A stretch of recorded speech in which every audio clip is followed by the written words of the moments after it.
Easy guys, it's Monk here. So in this video today I'm going to be covering like the basics of synthesis and sound design and how you can sort of start to make your own sounds using synthesizers. First of all, like the reason I'm doing this is like what I'm going to do is I'm not going to go into too much technical like jargon. I'm going to keep it pretty basic and simple because a lot of the time, like when you start out, when I know I did when I had synths, you got all these presets that come with most synths already. So I was often just using presets, but it took me ages before I started to pay attention to any of this stuff going on the screen.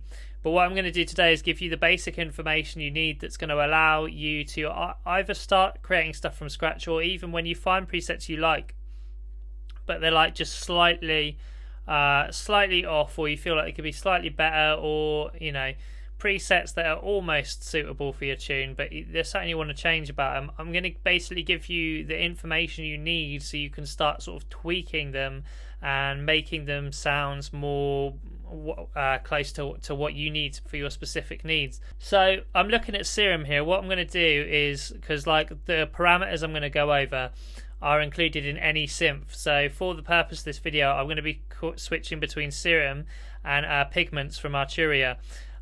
Just to sort of show you how you'll find these parameters in any synth you open up. So what we'll be doing is finding them in Serum and finding them in Pigments, just to show you the point that they'll look different in some synths, but they're doing the same thing. And if you know what they are, you can always like use this information regardless of what synthesizer you're using. So the first thing to explain with synthesis is that there's some different types of synthesis. So understand what type you're using. So the first thing to do is sort of understand that there are different types of synthesis. I'm going to do another video on what all the different types of synthesis are. When that comes out, I'll leave it linked below this video. So if you're watching this like a couple of weeks after this video is out, then the link should be there. If you're sort of watching it as it's fresh, it won't be there yet, but I reckon I'll upload it next week. Will be the different types of synthesis video.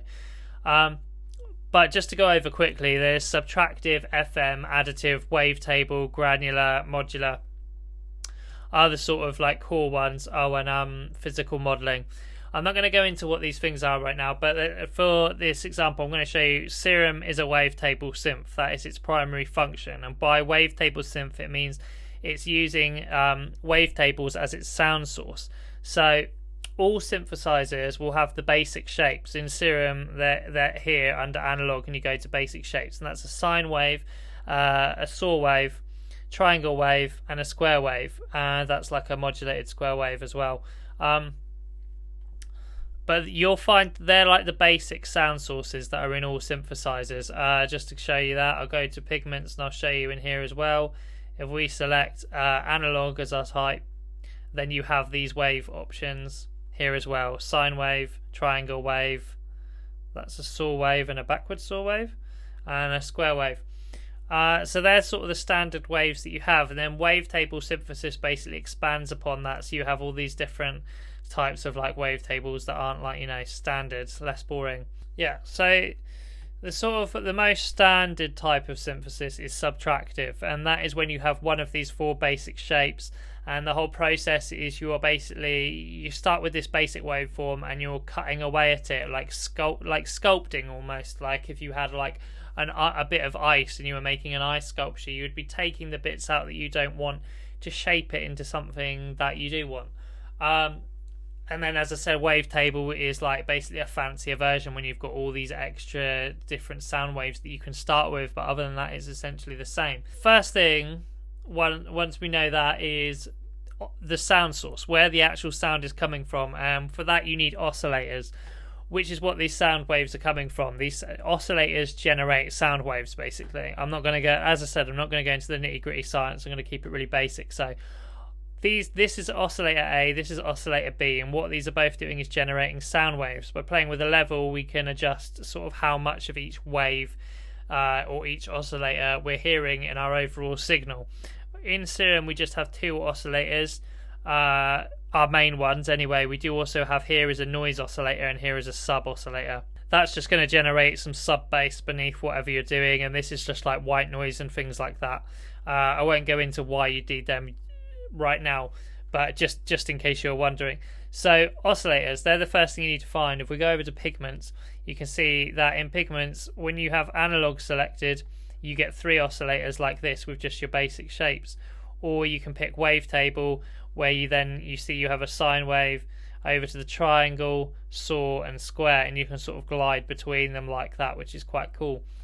You can also then go in here and select like different wavetables and different wave shapes. So these are oscillators, and that's what's making your sound, and you'll find them in any synth. So once you know the oscillators and where your sound is coming from, the next sort of thing you want to know is about envelopes. So envelopes is going to determine basically the overall volume of your sound over time. And we do that using an ADSR envelope. On Serum you have this extra hold option, which I'll ignore for now because ADSR is what you'll find on all synths. So ADSR stands for attack, which is this one, decay, sustain and release. I start the attack. If you've got a fast attack, that basically means the note is going to happen like straight away when you press a key. But if you put the attack up so you have a slow attack time, that means you're going to get more of a fade in with your sound. And release is basically the other end. It's like when you take your finger off the key, if it's going to fade out or if it's going to stop immediately. Then decay and sustain in the middle. Slightly more complicated, but not really. It's fairly simple once you get a grip on it. So the attack will determine the initial volume of the sound as soon as you hit a key. Then a decay, well actually I'll turn the sustain down first so you can sort of see this happening. So if attack is the initial volume when you press a key, sustain is the volume where that note is going to settle if you keep your finger on the key. Decay is basically the time that it takes the sounds to go from the initial volume to its sustain level where it's going to settle until you take your finger off the key, at which point the release will determine how quickly or how slowly that fades out. So yeah, attack, how quickly the sound reaches its initial volume. Decay is how quickly the sound then goes down to its sustain level. Sustain level is how long that sound is going to stay at that level for. And then release is how quickly the sound will fade out once you take your finger off the key. So I hope that I didn't butcher that, and I hope that makes some sense to you. I'll go into pigments just so you can see that it exists in other synths as well. And along the bottom here where keyboard is, you've got envelopes, and you can see you have ADSR, attack, decay, sustain and release again, which works in the exact same way. And you also have this handy sort of visualization of it as well, which can help you to sort of understand it. I would say that actually, if you're like new to synthesis, why I really like Serum is because it's so visual. I love the fact that you've got all of this kind of visualization of everything going on. That makes it a lot easier for me to understand, especially when I didn't know what I was doing, than when you're looking at a synth that is just all sort of like knobs and you just have to like know what you're doing by numbers. Like I like to have the visual. So once we know what the oscillator is and we know what the envelope is, the next thing to draw your attention to is the LFOs. LFO stands for low frequency oscillator, and what it's basically doing is generating a waveform that we're not going to be able to hear, but we're going to use basically the movement of that signal to modulate other parameters in the synth. So I can show you this by if I just play this basic saw wave we've got here at the moment. Not a lot going on. If we then assign this LFO to the level of it, I'll bring it right back, you can see what I mean.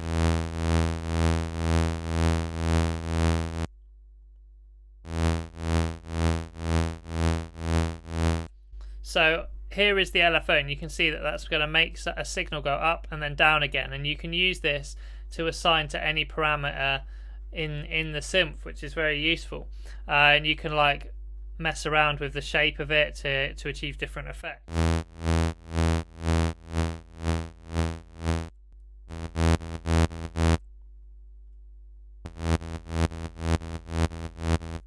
So obviously that's like just really random. I was just sort of showing you that you can mess around with that, which is very cool and creative.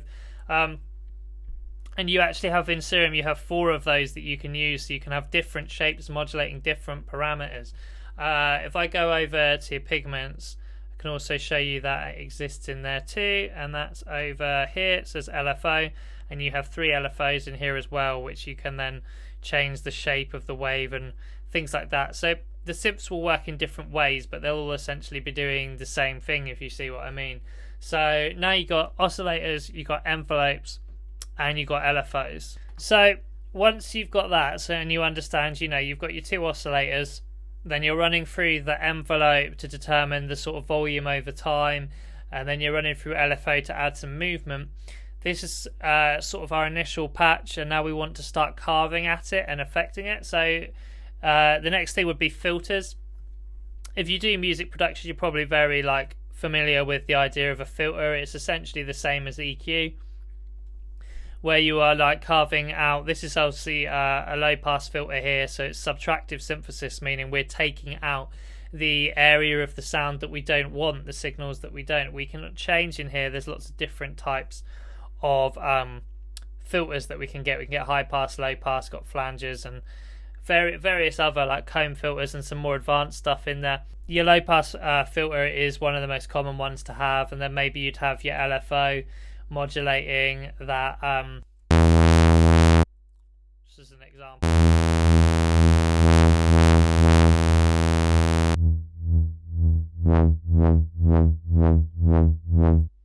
something like that.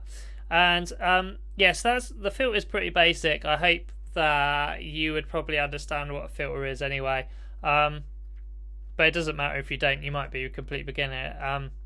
Show you in Pigments as well, so you'd see. So in Pigments you have 2 filters that are here and here, so you can actually have 2 different filters going on. And we're going to have different types of cut off and stuff like that.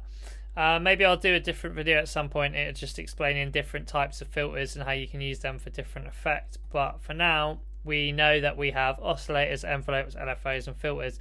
Those are the main parameters of your synth, and then after that we go into the effects. So on Serum up the top here you've got oscillators, and then you've got the effects section, and it works sort of like an effect rack kind of thing. You can turn them on and they appear here, and we can also change the order of them. So the order of them is going to affect, because it's the signal path. So it's like whether you're sending a distorted signal to a phaser, or maybe you're sending a phased signal to the distortion. Experimenting with that to achieve different results will help you achieve different things. In Serum you've got this hyperdimension, which is quite cool. It's like a unison effect, which is also available here on Oscillators. I do go into this in a different video. I think it was my favourite synths video, which maybe I'll leave links below if I can find it. And yeah, so you got hyperdimension there, there's a flanger, there's a phaser, distortion, chorus, delay, compressor, reverb, EQ, and filter. So you can have them all turned on, all your signal running through them to create lots of different effects, which I'm not going to go into right now because as we're doing the basics, but experimenting with them will teach you how to use them faster than anything. You'll soon get a grip on what they sound like. Obviously you can watch videos to explain more the technicality of what they're doing, but at the end of the day, if something sounds good, it sounds good, so don't worry about it too much. Just get in there and experiment. In Pigments you also have the effects up the top here where it says synth and then says effects there. We can open that up and we could drop in lots of different effects, whichever ones we want to here. So I think that covers it really. That is all the basics, like the very basics to get started on making your own sounds or editing presets to make them more suitable for your track. Remember, you got your oscillators, which is where your sound's coming from, generating sound waves or wavetables. Going to your envelope, which is affecting the volume of that sound over time. Going to your LFO, which you can use to add movement to your sound. Going to the filter to carve out frequencies that you don't like, and then running into effects to change and distort and whatever, compress, whatever effects you might want to add to your signal afterwards. And hopefully with that information you can get started doing your own sound design. And if that's useful, whatever, drop a like and subscribe. And if there's anything I'm missing or anything else you want to know, drop a comment and I'll try and get back to you. And yeah, hopefully you now sort of understand the basics of synthesis. And yeah, so I'm really bad at the outros to these. I'll see you in the next video.